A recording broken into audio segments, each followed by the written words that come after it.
Et si dans le jeu du pouvoir, votre meilleur ami était peut-être votre plus grand danger?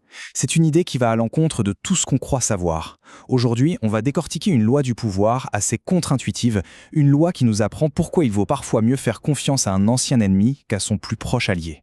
Voilà, c'est dit. C'est Robert Greene qui le pose comme ça, noir sur blanc. Méfiez-vous de vos amis. Franchement, ça fait mal à entendre, non? Ça bouscule toutes nos certitudes, tout ce qu'on nous a appris. Et pourtant, la question se pose. Et si notre instinct, notre envie de nous entourer de gens qu'on aime, était en fait un piège? Alors, pour comprendre ça, il faut d'abord se pencher sur ce qu'on pourrait appeler le paradoxe de l'ami. C'est naturel, hein? Quand ça va mal, vers qui on se tourne? Nos amis, bien sûr. C'est un réflexe quasi animal. Le problème, c'est que c'est précisément là que le danger nous attend. Ce qui nous amène à une question qui fâche un peu, est-ce qu'on connaît vraiment nos amis? On croit que oui, bien sûr. Mais la familiarité, c'est un peu comme un brouillard. On s'habitue, on ne fait plus attention aux détails et on finit par ne plus voir les petites fissures, les envies cachées, les ambitions qui grandissent en silence. En fait, le contrat de l'amitié, c'est souvent un accord tacite pour ne pas faire de vagues. Pensez-y, on arrondit les angles pour éviter les disputes, on cache nos mauvais côtés. Est-ce qu'on est toujours 100% honnête? Rarement.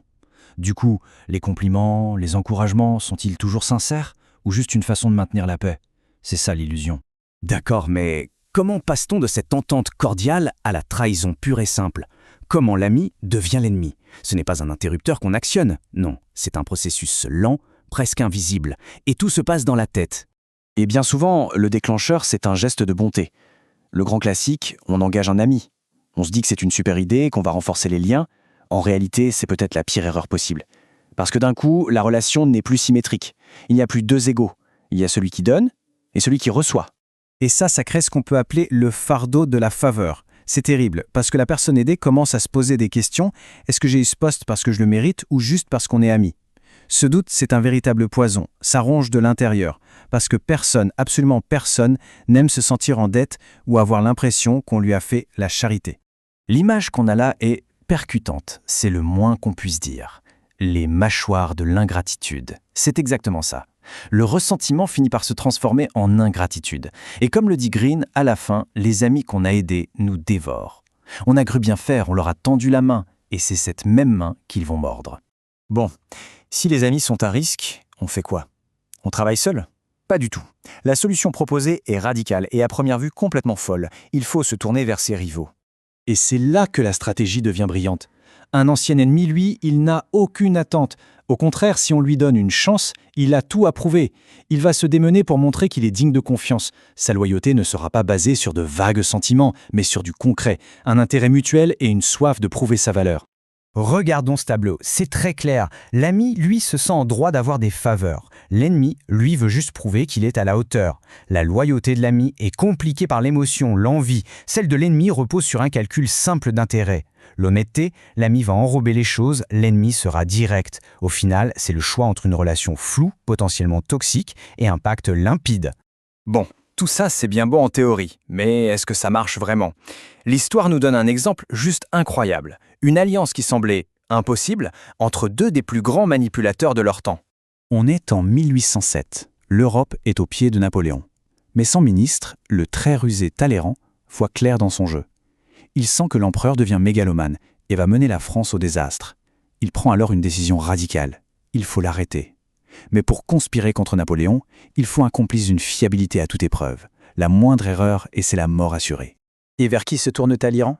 Son pire ennemi, Joseph Fouché, le chef de la police, un homme qui le détestait et qu'il détestait en retour. Un homme qui avait déjà essayé de le faire tomber. C'est de la folie, non? Pas du tout. C'est un coup de génie. Talleyrand a compris que leur aide mutuelle était la meilleure des garanties. En se réconciliant, ils créaient un lien puissant. Fouché n'attendrait rien, il serait reconnaissant. Leur alliance ne serait pas polluée par des sentiments. Elle serait 100% business, 100% stratégique. Et le plus fou, c'est que ça a marché. Leur improbable duo a tenu bon. Même s'ils n'ont pas réussi à renverser l'empereur tout de suite, leur collaboration a été solide, bien plus que n'importe quelle alliance basée sur l'amitié. L'histoire elle-même nous prouve que la théorie fonctionne. Alors, est-ce que ça veut dire qu'il faut bannir tous ses amis de sa vie pro? Attention, comme toujours dans le jeu du pouvoir, il y a des nuances. Et la règle a aussi son utilisation inverse. La question reste posée, un ami est-il forcément un handicap? Eh bien, pas toujours.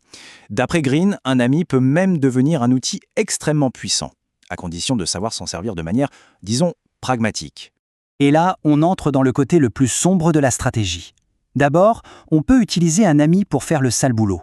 Son affection le poussera à prendre des risques insensés pour nous. Ensuite, et c'est encore plus cruel, l'ami peut servir de bouc émissaire parfait. Si les choses tournent mal, on le sacrifie. Le grand public se dira « Jamais il n'aurait fait ça à un ami !» et la réputation est sauve. Le seul dommage collatéral, c'est une amitié, un prix dérisoire aux yeux de certains. Pour conclure, cette citation de Balthasar Gracian résume tout. L'homme sage profite plus de ses ennemis qu'un sot de ses amis. C'est une phrase qui fait réfléchir, n'est-ce pas? Ça nous force à nous poser une question assez dérangeante sur nos propres relations. Au fond, qui sont nos véritables alliés? Et quelles menaces se cachent peut-être derrière les visages qu'on connaît le mieux? La réponse, on le voit, n'est jamais aussi simple qu'on voudrait le croire.